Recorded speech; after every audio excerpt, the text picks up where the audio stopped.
Welcome back to the show. It's time to step into another tech time. This morning we're addressing the future, literally. Imagine if your location was as smart as your phone. That's the vision behind smart codes, a new system by Y-Smart Data to revolutionize how Jamaica handles addresses. From e-commerce to, somebody can't find it on a TK, from e-commerce to emergency services, these codes are unlocking serious potential. Here to decode it all is Chief Product Officer at Y-Smart Data, Natalie Bennett. How are you doing, Natalie? I'm good. Good morning. Thank you for having me. Good morning. Yes, Natalie, you look good. Yeah. Good morning. Welcome. Welcome. Say good morning, looking bright. Your eyes are so bright, like, you know, you wake up long time. We'll talk about that part. What exactly are smart, S-M-A-R-T codes? So smart codes are the equivalent of postal codes. Many of us would have interacted with, you said, e-commerce sites and other institutions where you have to put your address in. When you get to like the zip code, you're like, well, I don't have one. Or you might see a postcode and like, we don't have one. So smart codes are really Jamaica's, or what we're proposing to be Jamaica's standard for postal codes that will allow us to operate on the international stage. I like that. You know, every time I feel buying something abroad and they ask for zip code, I said, we don't have any zip code, but that will be. That will become our zip code. And zip code is really, you know, an American term. It's really the postal codes, but it's the same thing that we will have. Yes. A zip code, though, it almost tells you, okay, I know that this zip code means New York, or it means Vermont, or whatever.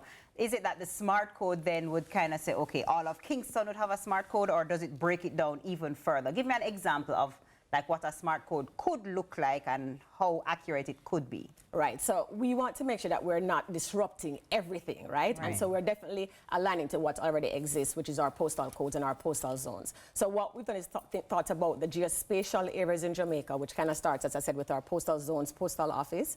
And then from that, we look at the communities within those zones. And then we come all the way down to the road. So what you're going to have is every road segment will see now, because not just the road, because Constant Spring Road is long enough. Exactly. But even within Constant Spring Road, it sits within Eastwood Park Gardens, it sits within Constant Spring Gardens, it got down to Halfway Tree. So each segment of the road would get its own road code.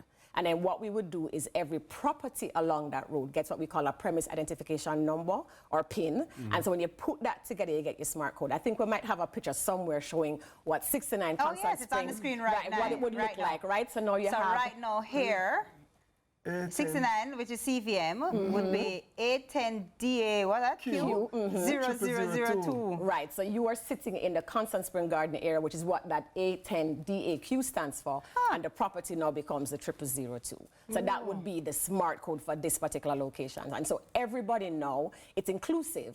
There are people in our country that still lives at lot X in, like if you create CVM Muse tomorrow, it's lot number 2 CVM Muse, right? Some people don't even have that. What they have is you live in St. Mary's district, in St. Mary PO, you have to walk and go to the post office and check to see, do I have any mail today? So what we're really doing with smart codes, it seemed like, oh, nice on a form, but what we're doing is bringing everybody to the table and inclusiveness for services. And also when you think about it, if you call the ambulance, right, for your grandmother or somebody in a rural part of Jamaica, you want to make sure they can get to that person as quickly as possible, right? And you're not on the phone going down the mango tree in the dark at night, look for the ackee tree, look for the blue house. I saw a post yesterday on Instagram when our CEO, there was a press release with UTEC, and I'll talk about that later.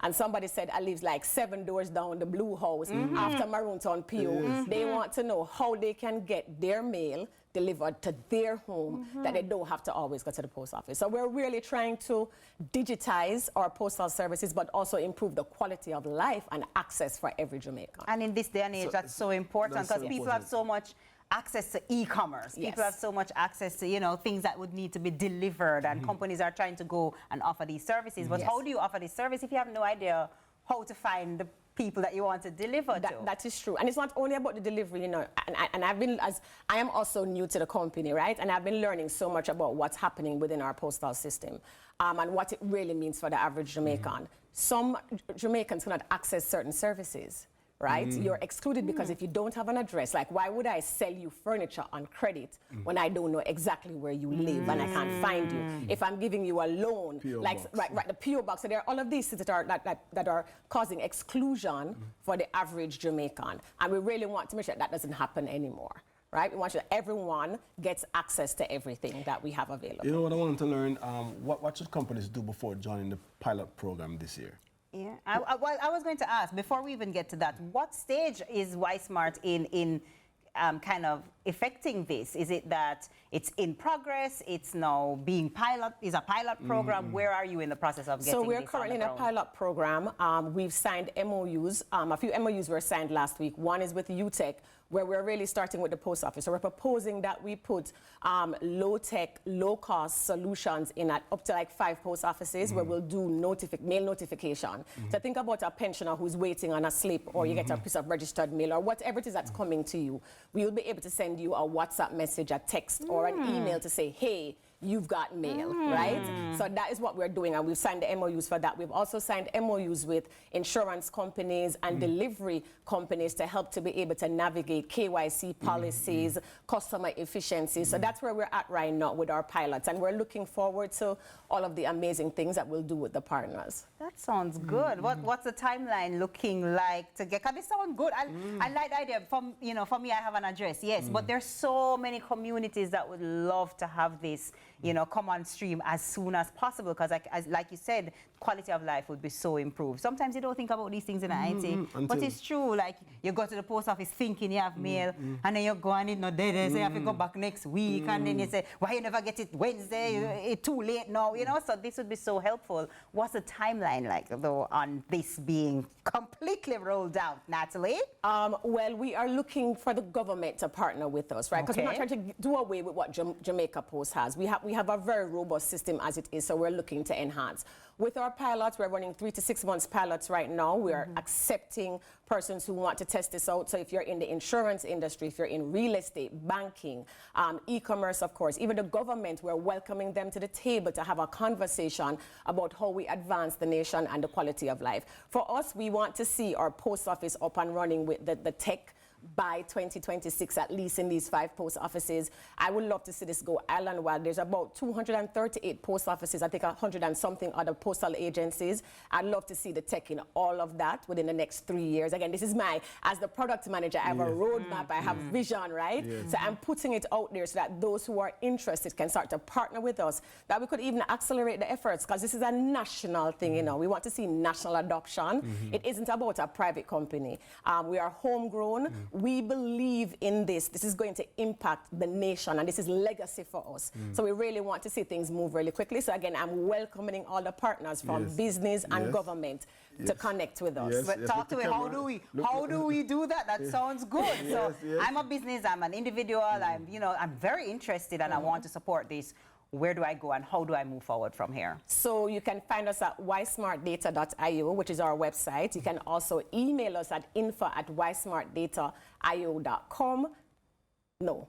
info@ysmartdata.io, and then you can also find us on Instagram, ysmartdata.io. Oh yes, and it was on the screen, so hopefully you got a chance to take a look at that. Just search for us. If you go on Google and search ysmartdata.io, we are the one and only. We're going to be the first result you're going to see. And speak to me one last time, speak into that camera and say, why should this be important to me? I'm a business person. I'm somebody who doesn't currently have an address, but why a long time in an address? So, I just business as usual if you don't come on stream. Why would this change things for me? This is going to change things, because I said earlier, you're going to have inclusion. You'll be able to access services that you wouldn't normally have access to. When the government is thinking about planning and services that they're offering, if you are not counted and you're not acknowledged, because the address is now telling you how many people live in a community, whether you need a clinic, right? They're saying, okay, how many more buses we need to be able to, how many schools we need to build. And so what we might be talking about this smart code, right? And it seems simple. We look about Watalawa, but it's really about the data and location intelligence and the information we'll be able to pull together for the business to know where are your underserved communities, where should you be marketing, right? How do you then make more efficient products for your customers? So it has so many impact. Imagine you apply for your driver's license, and you can do it online, and you can write in your address and then mail it to you, and you can avoid the lines at tax office. All of these things will become available if we have the location intelligence. Natalie, well articulated, and the excitement of which you share it is palpable. One code. Like one I'm ready to get a code now. you I'm go. ready. Yes, And I'm glad that you're, you know, you mentioned the post office. Good morning to the hard workers at the post office. You know, it's something that that I'm glad that there will be some integration. Hopefully, this moves forward and it really does help people. Yes. So thank you so much for that. No problem. Thank you so much, Natalie. Our guest has been Natalie Bennett, Chief Product Officer at Wise Smart Data, helping us to map out those locations with smart code, SMART codes, all right? Sunrise. We'll be right back. Stick and stay.